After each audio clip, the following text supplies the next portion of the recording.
Hello, everybody. Hello.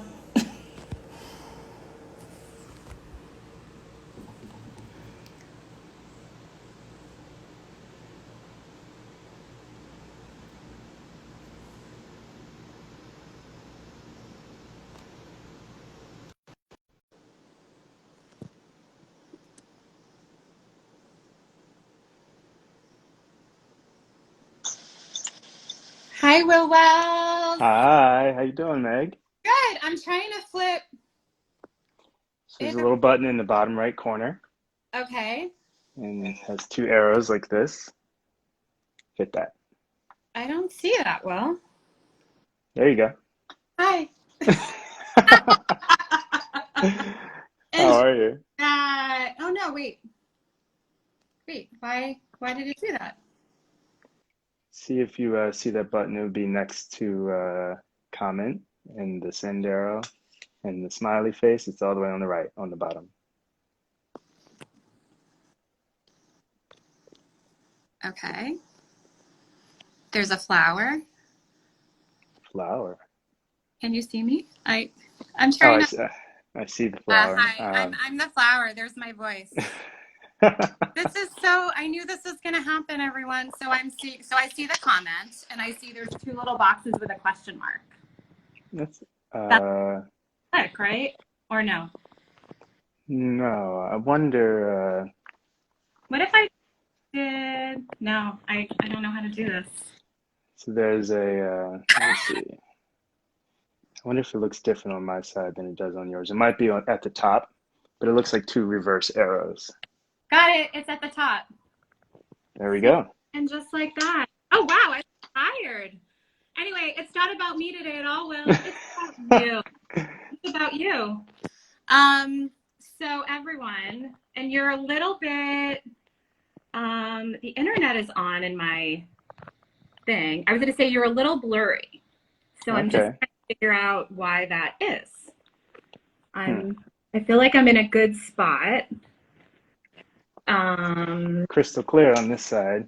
At least you yeah, are for I me. wonder why it is. I'm gonna walk around a little bit and All see if right. it to be a little bit better over here A in the kitchen. little walkabout.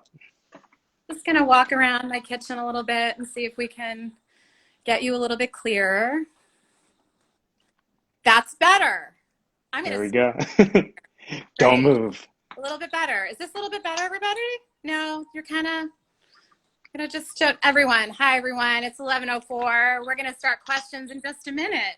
Yeah. Trying to get it. This is the joys of the internet here. This is totally part of it, I think and this that's is okay. it. I'm just gonna stand here in my little den here in Brooklyn. Yay! Hi, bells.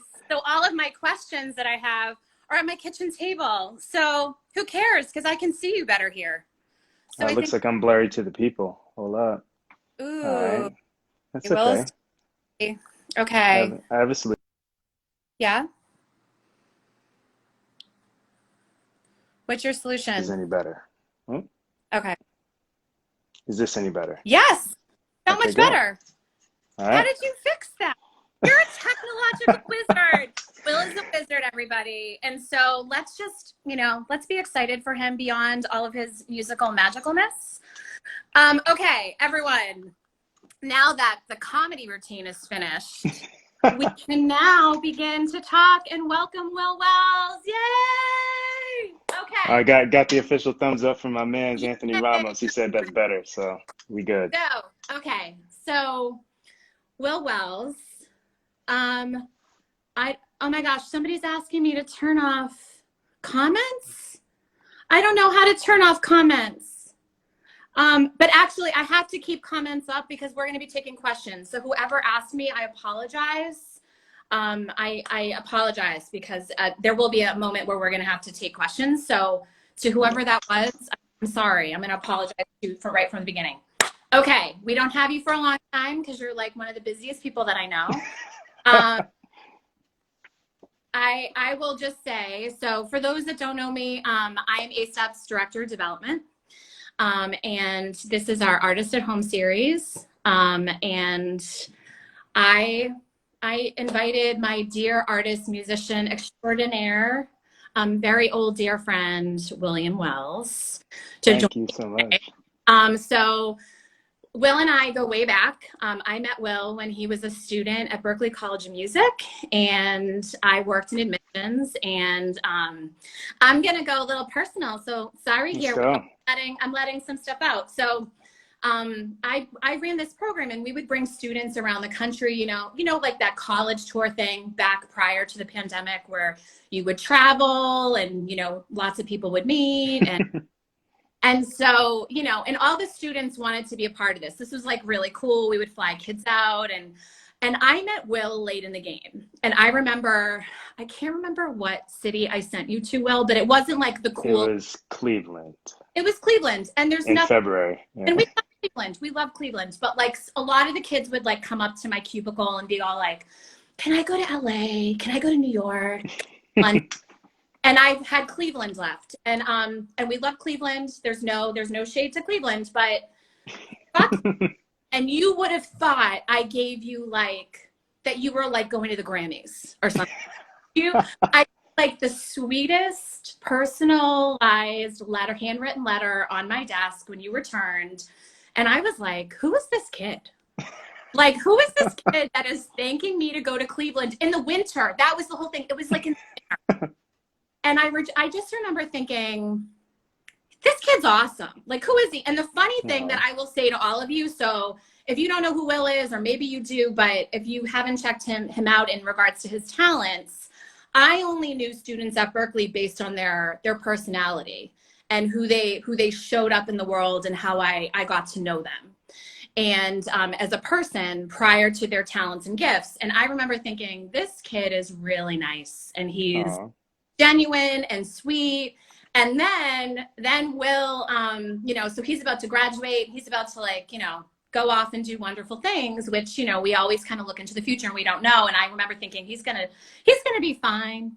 Like kind of like seniors in college are graduating and they're like, I don't know what I'm gonna do. And I was like, well, it's gonna be fine. This kid's gonna be fine. But I remember sort of being like, hey, so you're gonna go to LA, and I actually want you to meet my friends that are not connected to your circle because I want you to become friends with them because they're like good people. So and then like life happened and you did a million things and to this point. So anyway, Will is still in my life. I'm so grateful that you're here. I would love you, Will, to talk a little bit about let's go way back. Let's go way back. yeah. So Will, where are you from? I'm from Sicklerville, New Jersey. It's South Jersey near Philadelphia. Okay, near Philly. Yeah. And I mean, has music always been a part of your life, the creative arts?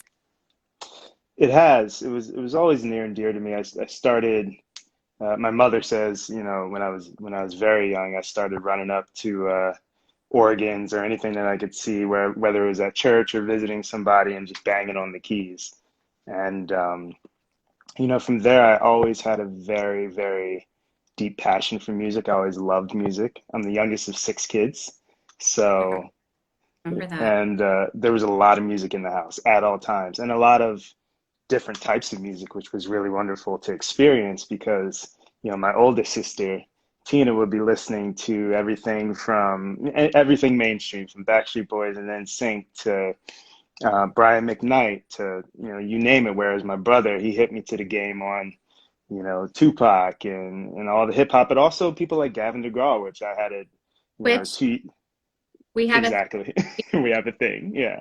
go there, but Will and I have a thing about Gavin. Keep going, keep going. um, and everything in between. I have four beautiful, incredible, strong sisters that I look up to so much, and there was always this influence of music, and also always support from my parents to just keep learning by ear and keep trying new things. I remember when my mother took me to there's a place called the Berlin Mart in South Jersey, and she bought me my first guitar. It was this black Squire guitar, and I was so excited. I think I wrote two or three songs that night.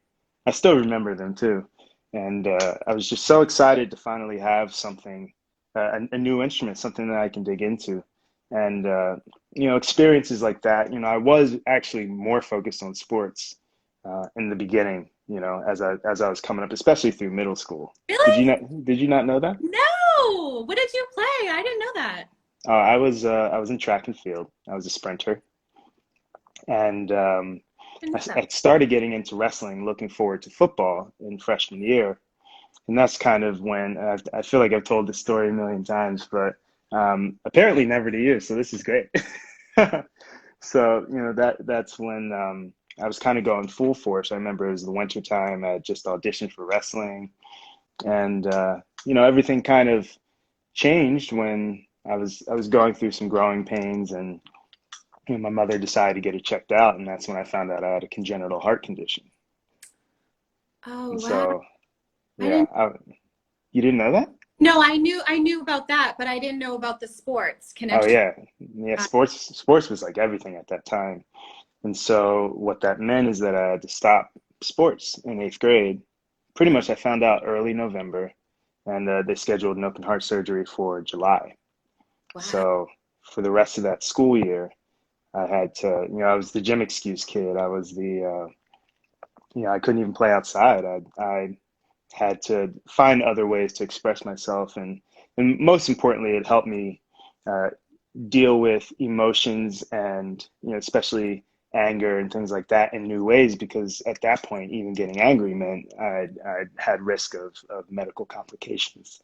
So I really was put, I see it now, of course, in hindsight, as it was an opportunity to really find a different voice, and ultimately a voice that would be more important for me, and more, I think, profound and more expressive for me, and ultimately allow me to, give and serve and help more people over time. But, I had that open heart surgery that July 2003, July 1st. Oh, wow. We're getting pretty close to my 17-year anniversary. I'm gonna put that in my calendar to call you Yeah. now. Oh, thanks. Oh, But that was a really important turning point for me, because after that, I was cleared actually within months to go back to sports, and music just took over. And okay. so ever since then, I was obsessed. I was, that kid in high school that, just does music. He's the one that does music. And so that started me on this path, and then yeah, I went to Berkeley and met incredible humans like yourself. And I must say, she is one of the most Meg is one of the most modest humans I've ever met. But when she says, "I'm going to introduce you to all my friends who aren't in your circle in Los Angeles," she actually means the world. And she knows that anytime I went any place, while I was on tour or otherwise, she would say, "Oh, you need to meet this person." And of course, they were always 100% of the time really beautiful, genuine humans. And some of them have become really, really become some of my best friends. I know Adam Hansen, Northwoods is in the place, and man, these bonds can't be broken. And it's really special. And I'd like to thank you publicly for that, Aw. because not only does it impact my life, but how circles begin to intersect, and people from different generations of your life meet others, and you see those beautiful bonds build. So I'd like to thank you for that. And it's been not only a blessing for me, but a blessing to understand how you can really impact somebody else just from connecting them to somebody that in your heart is really genuinely special. So I appreciate that. Thanks, Will. Well, I mean, this kind of goes to, okay, so you went to Berkeley, you moved to LA, and so, I was connecting Will all over the world because why, Will? Can you talk a little bit about like the projects that happened after so you graduated Berkeley College of Music, you moved to LA. I'll let you take it from here. sure, yeah. So the first opportunity I had out of college was actually working for an incredible, brilliant person named Alex Lackamore. And we were working on Bring It On the musical at the time. And that's when I met not only Alex, but Lin-Manuel Miranda, Tom Kitt, Andy Blankenbuehler, and just a host of incredible people that were also in the cast and crew that I'm still friends with till today. And so that was the first venture, and I was thrust into it. I didn't know what I was doing. I lived in Woodland Hills, California, and I had a job downtown, which anybody on the West Coast knows. You better really plan your traffic patterns because that was an adventure. I remember calling my mother. It turns out it was a day that Obama was in town. I was like, it took me 3 hours to get to work. And I said, Mom, I think Los Angeles might not be the thing for me. I don't know what's going on. It just takes forever to get anywhere. But eventually, eventually I adapted and I learned how to navigate that. And eventually I took up Alex Lackamore's schedule a little bit, which meant getting there at 8 in the morning and sometimes leaving at midnight because he's the hardest working man I've ever known. He's and Um, kindest, one of the kindest too. and one of the kindest. Yeah. But after that, I started working for an incredible uh, human and composer, producer, thought leader named Richard Gibbs in Malibu. And after that experience of working with him at Woodshed Recording, he introduced me to Sky Blue from LMFAO, and that was the first tour that I ever went on. That kind of began this cycle of Oh, touring. great. And it feels like forever ago. That was 2012. Mm. And, fast forward through a few years of touring, working with them to then working with an incredible artist named Nikki Yanofsky, who was with Quincy Jones' management company at the time. That was a unforgettable experience, from everything touring with her and my first, real tour as a musical director to then, having sessions with Quincy himself at Capitol Records to, everything that I learned. And that was the first time I really got to experience the road with, my band, with the people that I came up with. Shout out to Al Cleveland III, my drummer to this day, my drummer all throughout college. And, to build that camaraderie and understand what it meant to be a leader, not only for a band but your band, and that finding the harmony and being a good friend, but also being an effective leader. And from there, fast forward to working with RZA for a while in Wu Tang. That was an incredible and very interesting period in my career.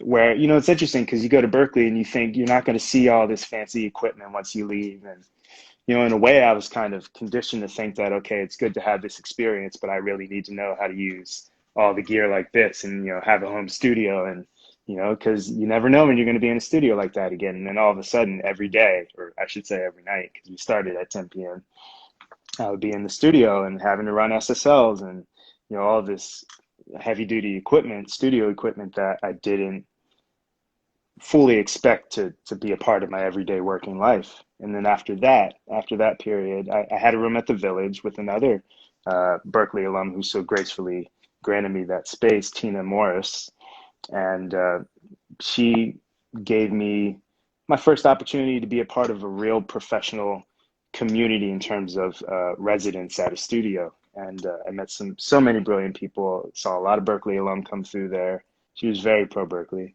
And, from there, I received a call from Alex Lackamore because I told him after we worked on Bring It On in 2011, I went back to New York because he was working on something with Len there. And I told him, whenever this thing is ready to go, please call me. I'll drop anything I'm doing to be there. And that was Hamilton. At the time, it was the mixtape. And so I went back to Just a uh, small, I get it. Yeah. I went back to New York in early January 2015, and that's when I met one of my best friends, my brother, I call him because it's true, brother from another mother, Anthony Ramos, and that was the very beginning of a very fruitful and very special and personal journey with him, which dates all the way to now and forevermore. And after that, that's my very long-winded way to get to the answer to your question. Literally, the night after opening night of Hamilton on Broadway is when I started playing with Imagine Dragons.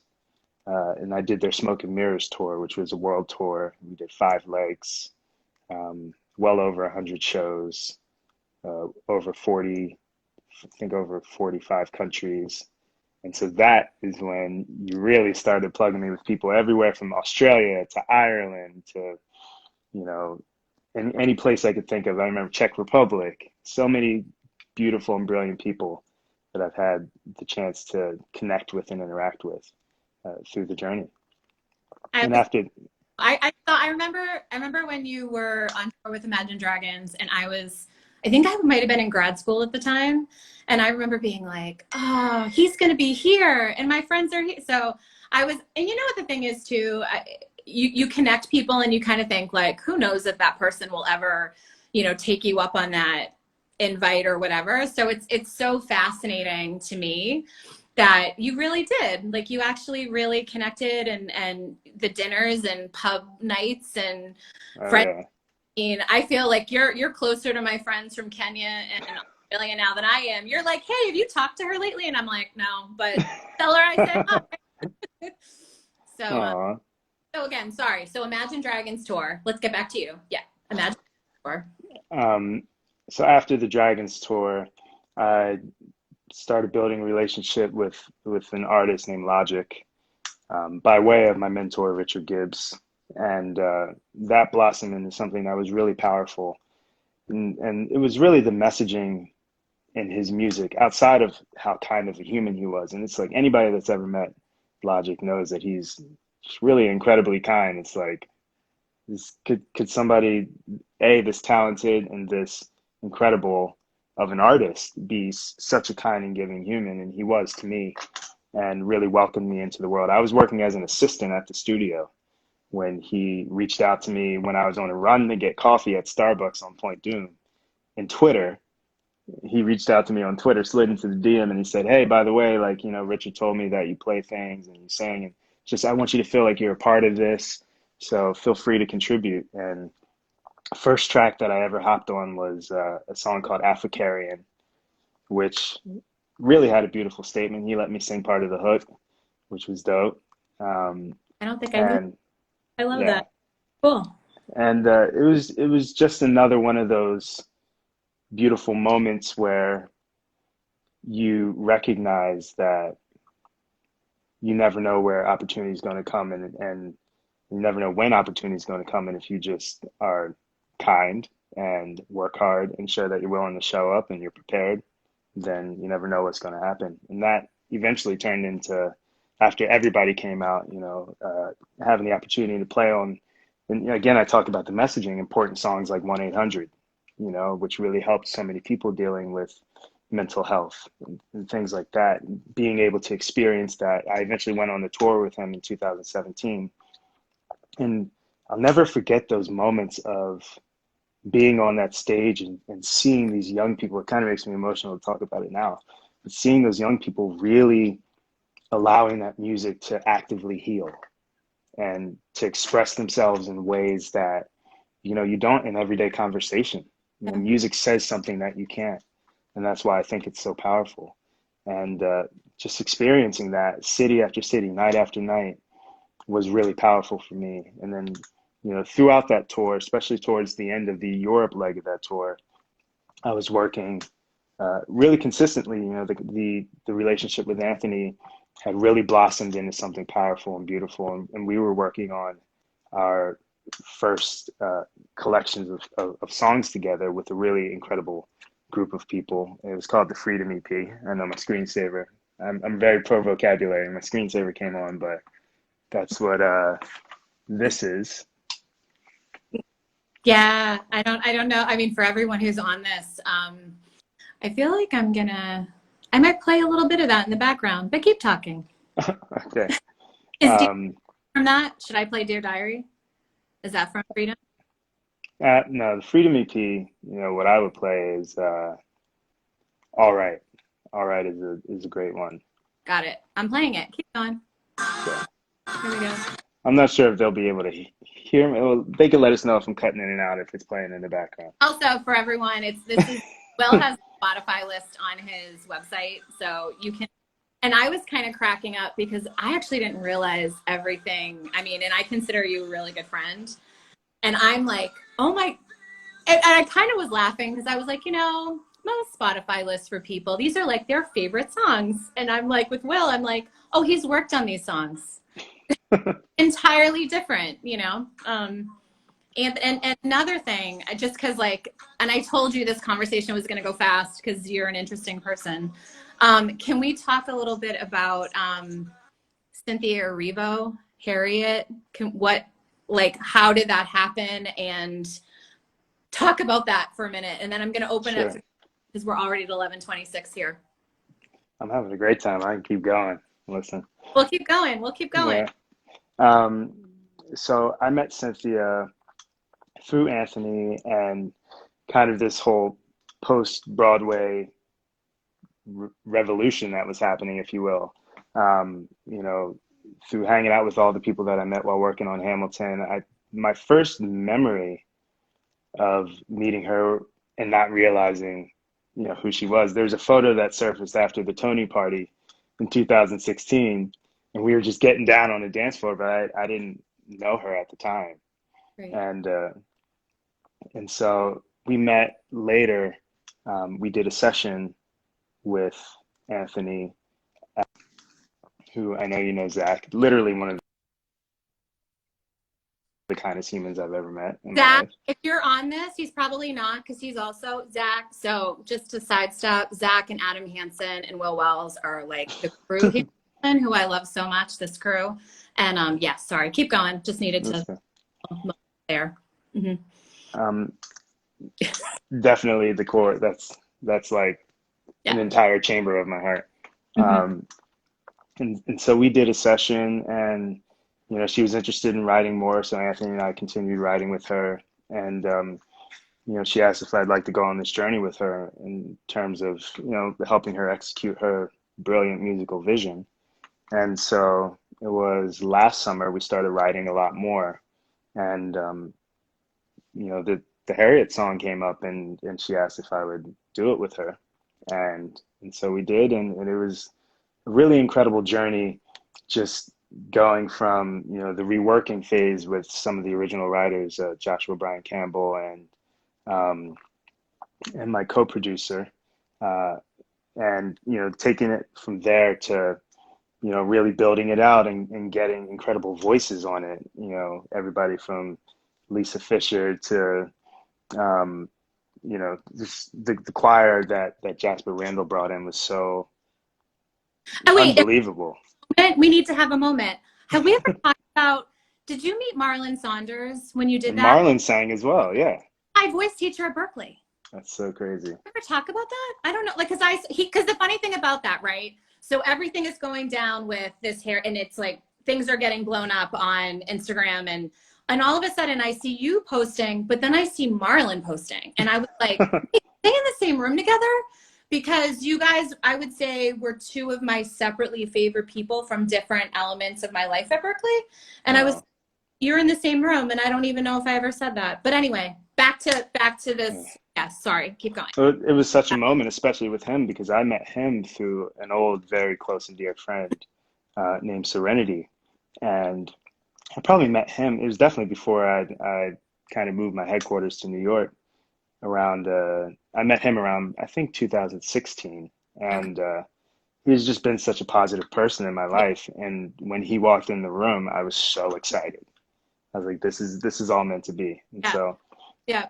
it was a really, everything about it was, it felt like I was building up to that point, you know. And I try and lead life to make sure that that every experience that came before the next one contributes, and anything that I learned, I have to learn a lesson through it.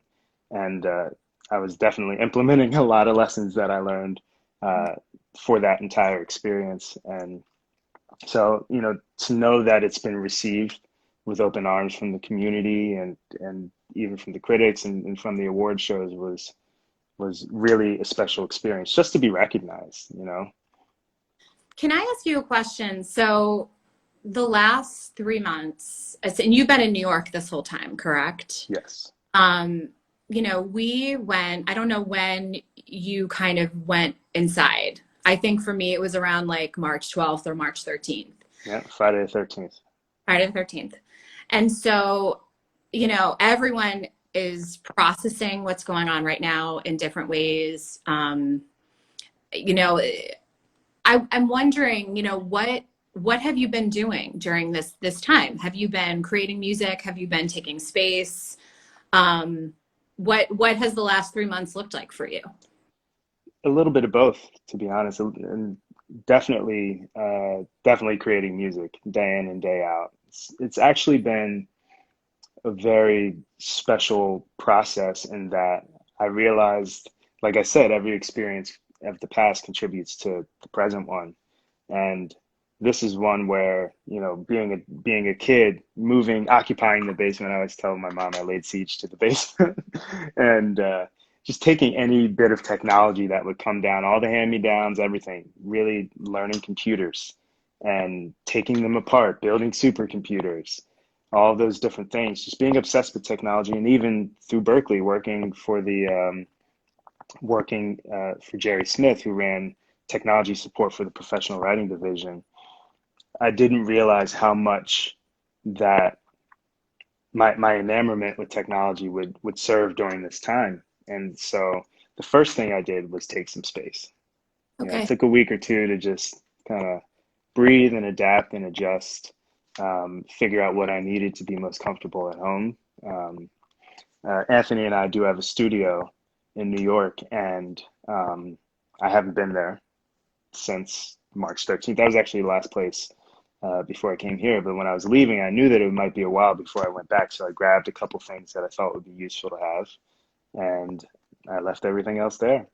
Okay. And so it's kind of been, I say it's funny because literally I didn't have almost any of this stuff before it started, but I was like, all right, I need to make sure that I can work and make Okay. sure that I can still execute with excellence. So I started calling my partners, my industry partners like Yamaha, Moog, Radial, all these different people, figuring out, how we can have a mutually beneficial exchange. Because when it comes to things like that, partnering with people in the industry, I always want to make sure that I'm not the only one that's on the receiving end. And so, we had a lot of really beautiful conversations. And what I appreciate about that is that I always feel like it's beyond just the exchange, beyond the product exchange, but we actually, and this kind of leads to the next topic, we actually have great conversations and we like each other. And conversations have been a really important part of this entire process because I've connected.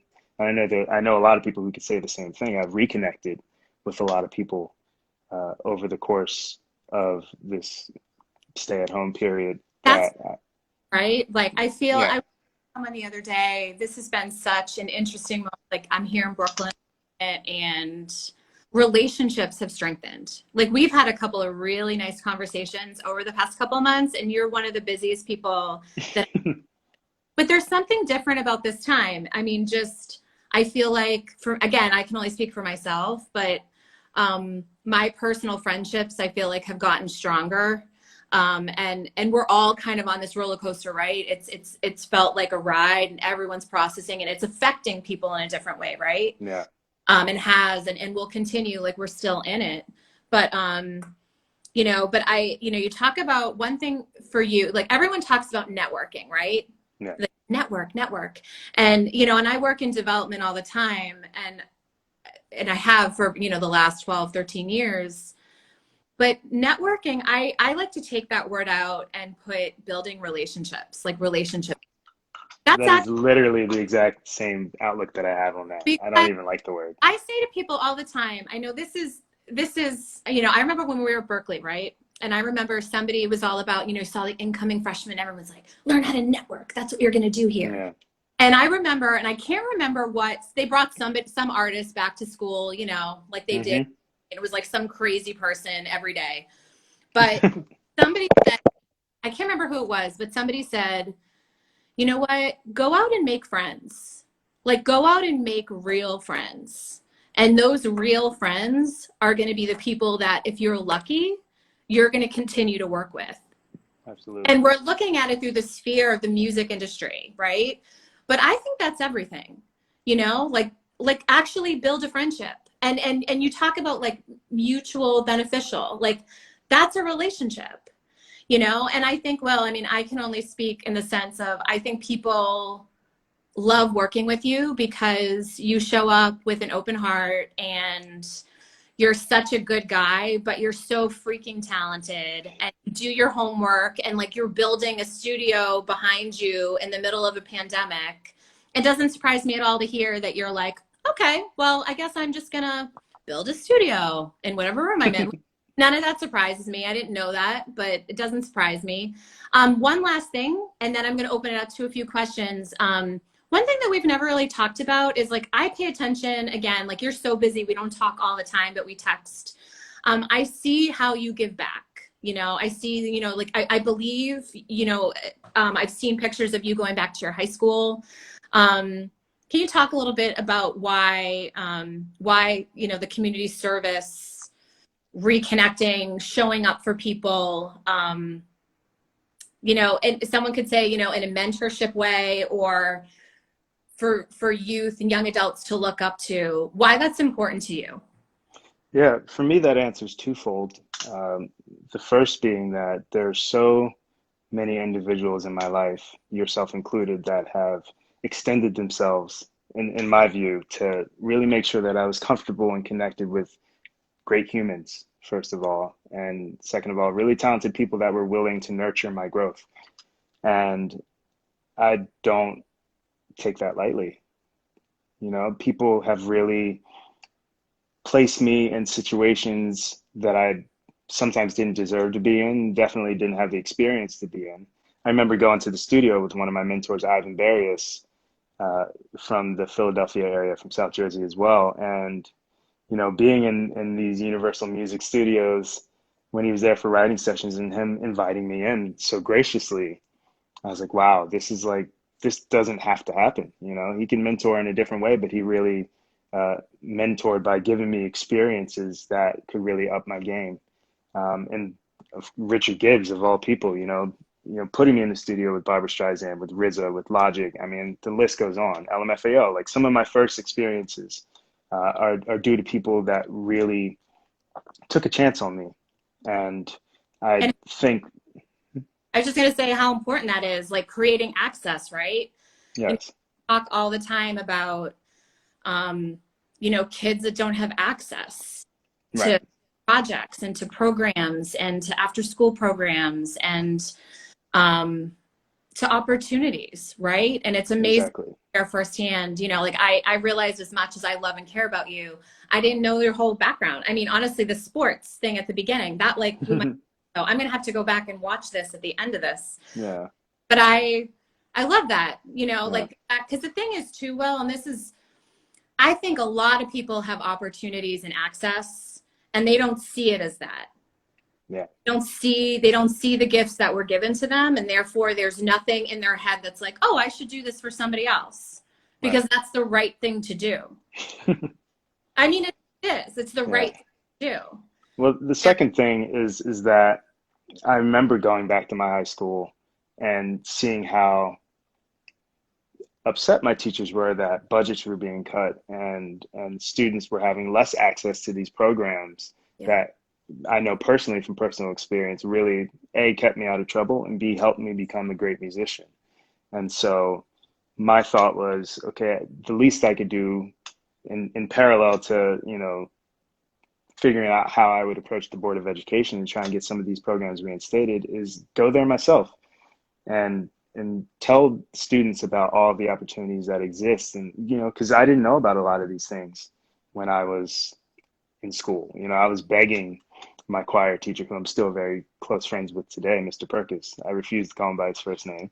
I was begging him for more to do, and for, he let me arrange for the choir. He let me arrange for the concert band and for the jazz vocal ensemble. And those experiences were really important to the fundamental building blocks, not only of my work ethic, but of my musicianship. And so, what I thought is, if I can go back and at least, whether it's doing a songwriting workshop for the students and giving them feedback, after the small amount of experience I've had in the industry, they might find that valuable and be inspired to keep going, and then showing them that there's more than just either being a music teacher or being a superstar. There's so many other critical jobs and critical humans that perform functions that we need to do what we do. There's, from management to crews on tour to, there's so many different things that where you don't have to be a brilliant player. And a lot of students, they're learning more because we're in the digital age, but a lot of students had no idea that a music editor for a film score existed, or all these different things. So that's motivated me. About we now everyone who's still on this, if anyone has any questions for Will, um, we're gonna stay on for a couple more minutes, but if anyone has any questions, let me know and I will be happy to ask them. No, Will, I think that's something that I've always, people always say, like, there's those people that don't forget where they came from. And I feel like I've always, just watching your journey, like you talk about your family so lovingly, the way that, like the love that you have for your sisters. I feel like I met Tina once, but Tina the superstar, I wish,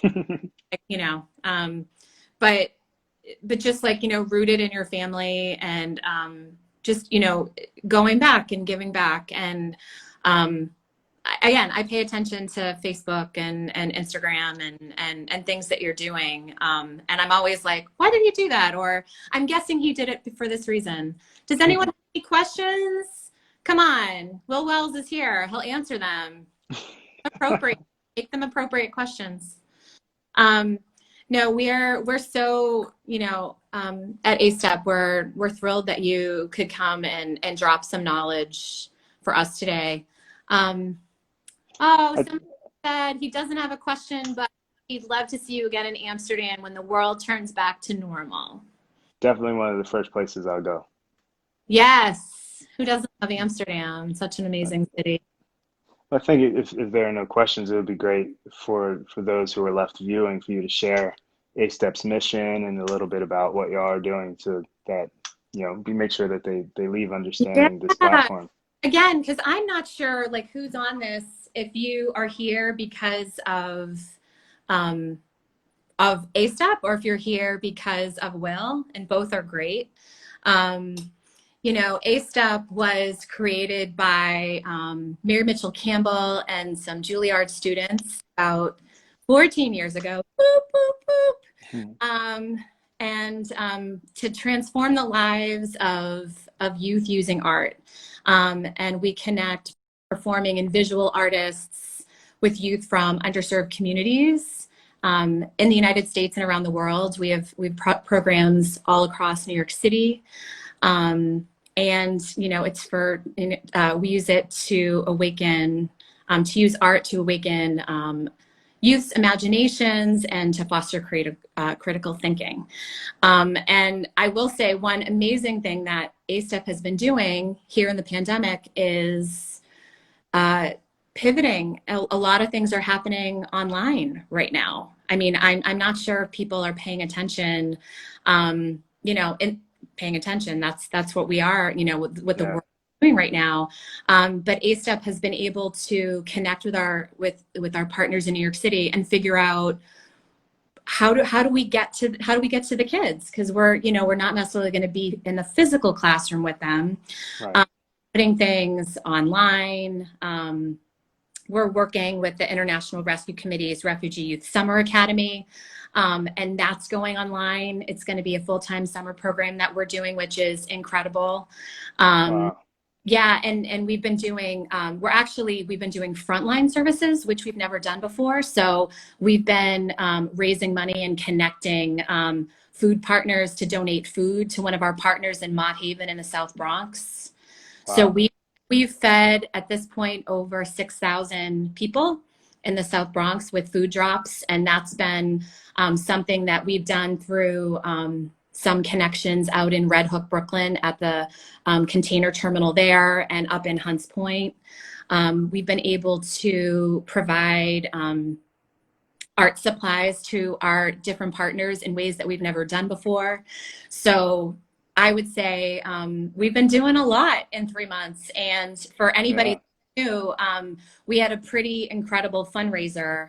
In case I'm sure everyone's heard of Stephen Sondheim, but A-Step's founder, Mary Mitchell Campbell, and a whole group of people, Raul Esparza, who's one of her best friends, created a fundraiser for Sondheim's birthday.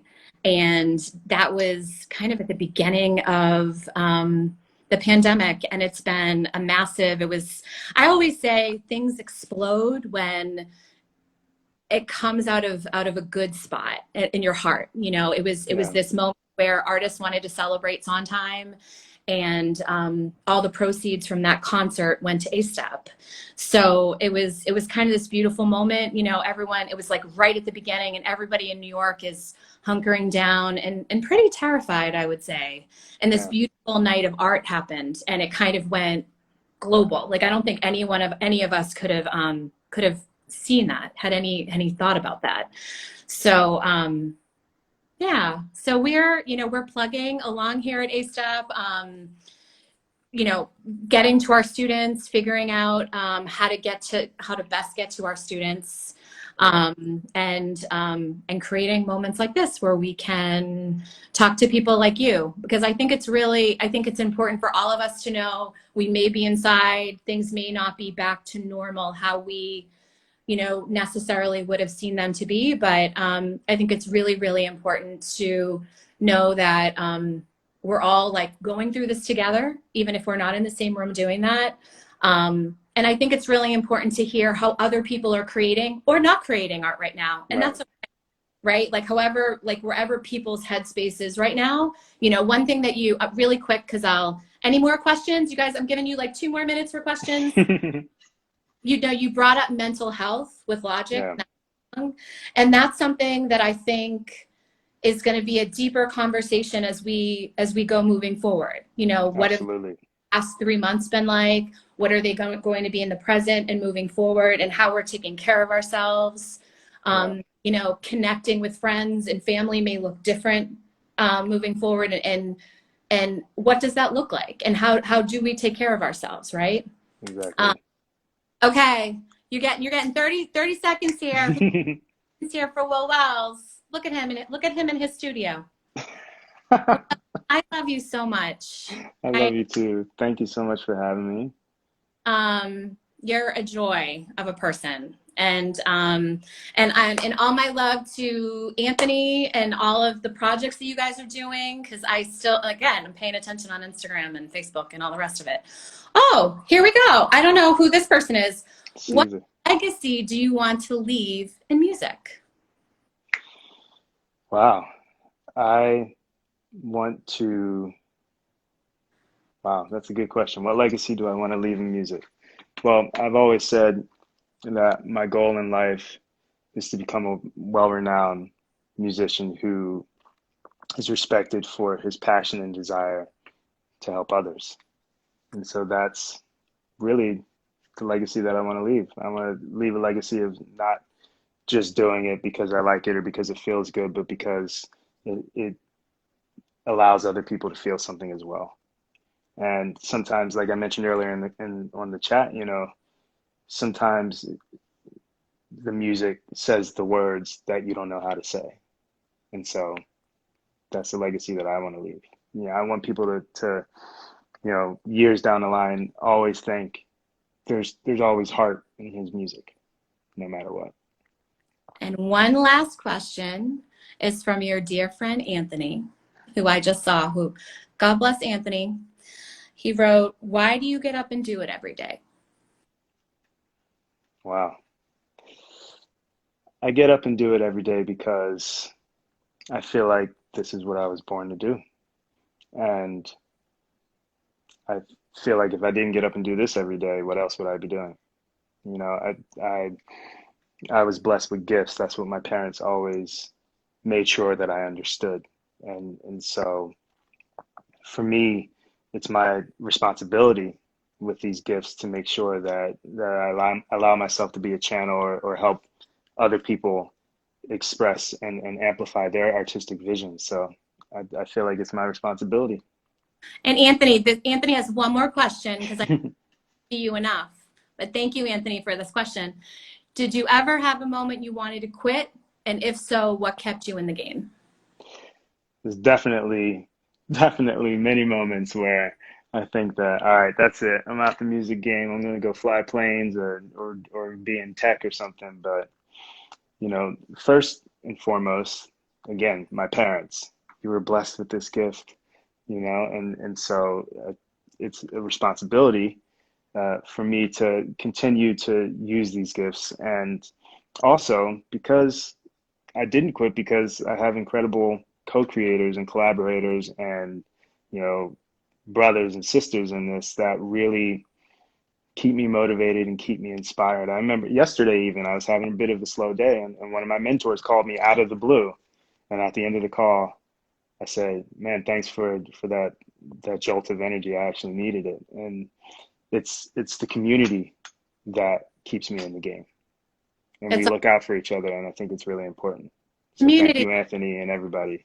Yeah, Anthony, Will, thank you so much. I love you. I miss you. Why are you not in my kitchen having coffee with me? I love you. Oh, Thank you I so much. love you too. Thank you. And we'll stay in touch, and I'm paying attention to all these things you're doing. For anyone that doesn't know Will, go to willwellsmusic.com. He's doing so much good work in the world in regards to music, and you will be thrown by the type of, again, as someone who loves and cares about him, I legitimately didn't know half of the things that he was working on. So, you're doing a lot. So much love. Thank you for Thank taking you. out time in your incredibly busy day to talk to the A-Step community. And be well. I love you. And now Well, I love you. Talk Steve. to you soon. Mwah. Mwah. Bye. Bye.